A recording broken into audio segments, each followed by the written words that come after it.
everyone! Welcome back again to my vlog. And for today's video ay nandito kami ngayon sa Binondo at kasama ko ang aking mga relatives, ang pinsan ko at ang aking tita. At ang nag-video sa akin ay ang boyfriend ni Onya. Ayan. So ayan, so ang gagawin namin dito sa Binondo ay magpo-food trip kami.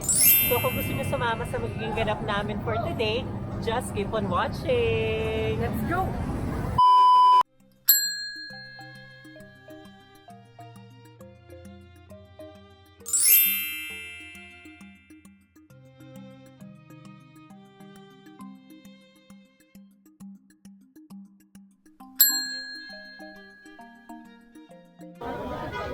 Kayo rice cake.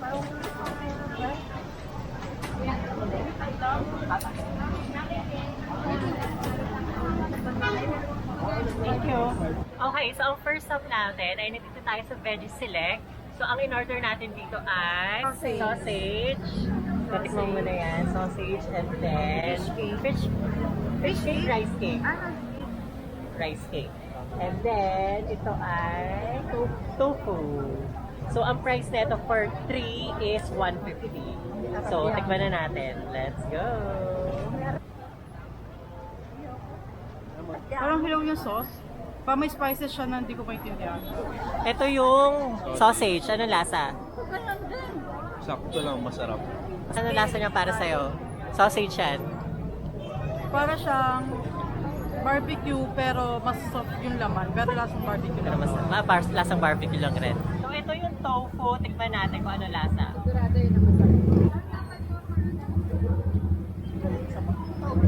Yeah, masarap yung tofu. Favorite ko kasi yung tofu kaya masarap siya para sa akin.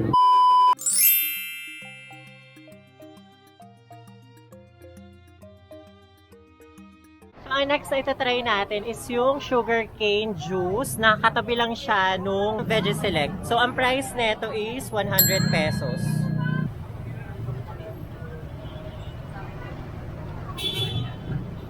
Ayos naman. Para sa akin okay lang. Matamis nga, pero sakto lang. Hindi nga lang siya malamig.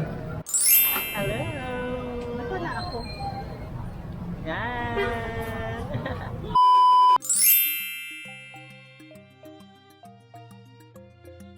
So next, nandito tayo sa Shanghai Fried Siopaw. So, blockbuster dito guys. Yan yung pila. Ayan. Hanggang dun pa.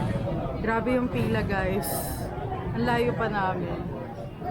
So time check is 5:19 in the afternoon. So siguro pag mas maaga-aga ka, wala masyadong pila. So ito na Shanghai Fried Siopaw na ito is pinupuntahan din isa sa mga pinupuntahan dito sa Binondo dahil sabi nila masarap daw ang siopaw dito. Hindi siya dry at hindi na kailangan ng sauce ng siopaw mismo. At masarap na rin daw yung meat. So try natin.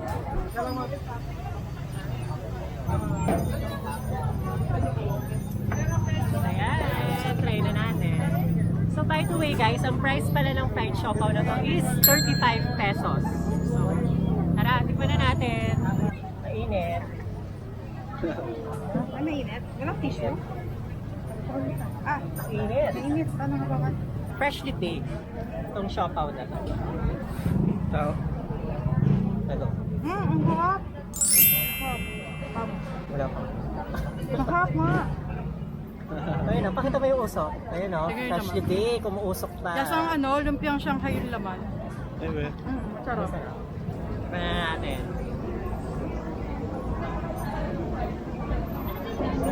Sarap Ang fan ka ba? ng lumpiang Shanghai. Sarap. Sulit yung pila. Try nyo to guys.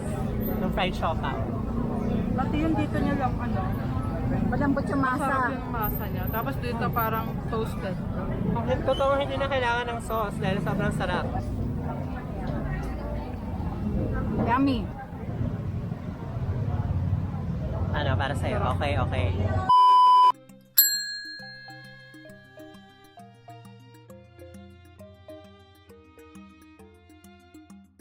So, dito sa Oshikon, guys, ay magbabayad muna kayo bago kayo makakuha ng food. And then, may ibibigay sila na number. So, tatawagin na lang yung number nyo pag ready na yung in-order nyo. So, wait na lang tayo.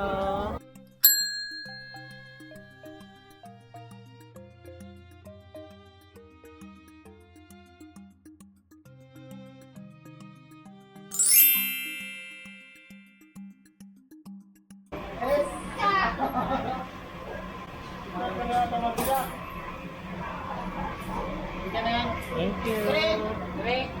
Kaya tikman na natin itong sa Oshikun. Ito yung Bicho Bicho. So, in-order namin is yung may sugar. So, meron silang 3 flavors dito. Meron silang plain, which is yung 45. Tapos itong sugar is 50. Tapos meron silang milk na version naman, which is 70.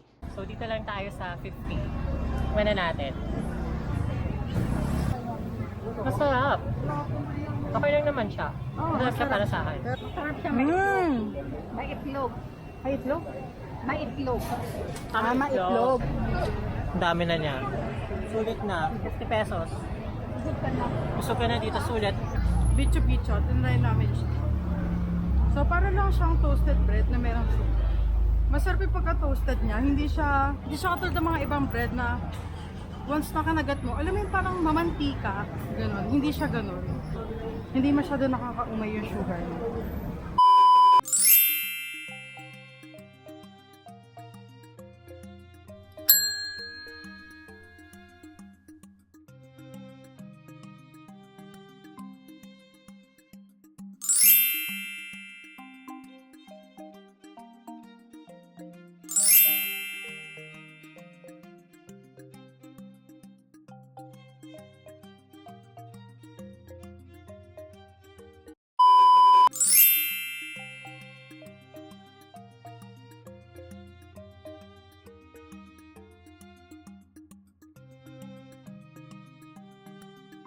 Munggo, tas hopya baboy, tas hopya ube. So, price is 75. So, ito, sa Holland, ang lupa nila dito is yung hopya. So, ito, meron tong 3 flavors. Meron silang plain, meron silang baboy, tas meron silang ube. So, ang binili ko lang is yung plain. Plain munggo. So, tikman na natin. So, itong Holland, isa sa mga sikat na pinupuntahan din dito sa Binondo. So, tikman na natin. Sarap naman. Sarap. Yan siya. Masarap, pero mas masarap kung mainit. So for 5 pieces, ang price nito is 75 pesos. So sulit na rin siya dahil masarap siya. Malaki.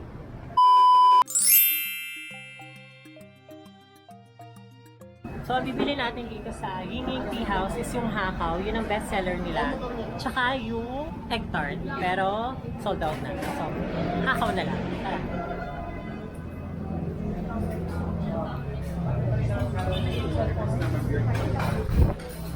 So yung hakaw is 135 for 4 pieces na yun. Yan. So yun ang hakaw. So may for take-out to. So may kasama toyo and calamansi. Tikman na natin. So tikman na natin siya.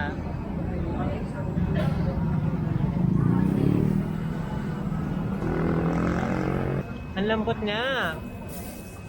Sulit yung 135 sa 4 pieces na hakaw. Sarap. Sarap, di ba? Pero siomai lang. Na matamis. Parang hilaw ng hipon. Sarap. Ayan o, may hipon o. Kasi pag in-overate ko yung hipon, magsishrink. Magsishrink and shrink.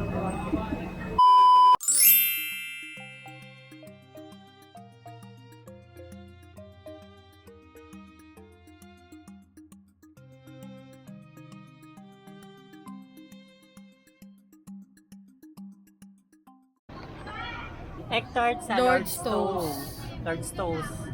Magkano isa? 56 pesos. 56 pesos.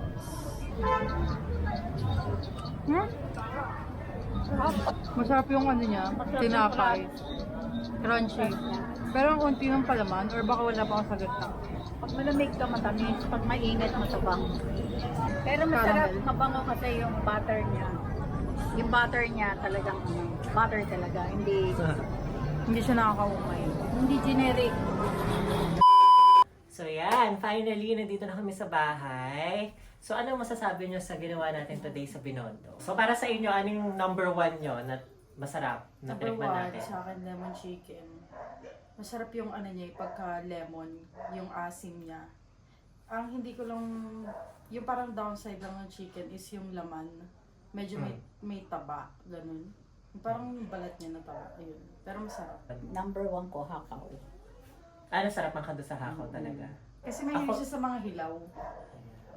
Parang authentic na ano talaga yan, na Masarap Chinese kasi talaga. hindi matigas yung hipon niya. Malambot. Sarap. Fresh. Oo. Lasang fresh. Ako yung number 1 ko yung toasted siopaw. Para sa akin yun yung parang pinakamasarap na na-enjoy ko. Tsaka affordable siya. Oo, affordable. Magkano nga pala yun? 35 pesos. Lang, kaya ang napakahaba ng pila, Haba ng grabe. pila. Kaya kung pupunta kayo doon, ma-advise ko agahan nyo. Siguro mga... 2 o'clock. 2 p.m. Hindi, siguro mas earlier pa.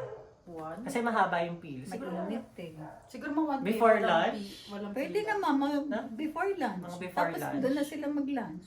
Kasi yung ibang mga stores na pinuntahan namin, nagko-close sila ng maaga. May mga hanggang 7 p.m. lang, Hanggang 5 lang. 7:30. Bago mo Oo, masundan mga yung 8, susunod hanggang mo 8 kakainin, PM. gutom ka na uli. Oo, kasi sobrang Sa haba haba ng ng pila. mga- Ayan, totoo. Kung na-enjoy nyo ang ginawa naming food trip sa Binondo, huwag nyo kakalimutan na mag-like, share, subscribe, at pakipindot naman yung bell icon para maging updated kayo sa mga bagong videos ko. At huwag nyo kalimutan na i-follow ako sa lahat ng mga social media accounts ko. Nakalagay naman yung mga links sa description box below. And again, thank you for watching and see you on my next vlog. Bye!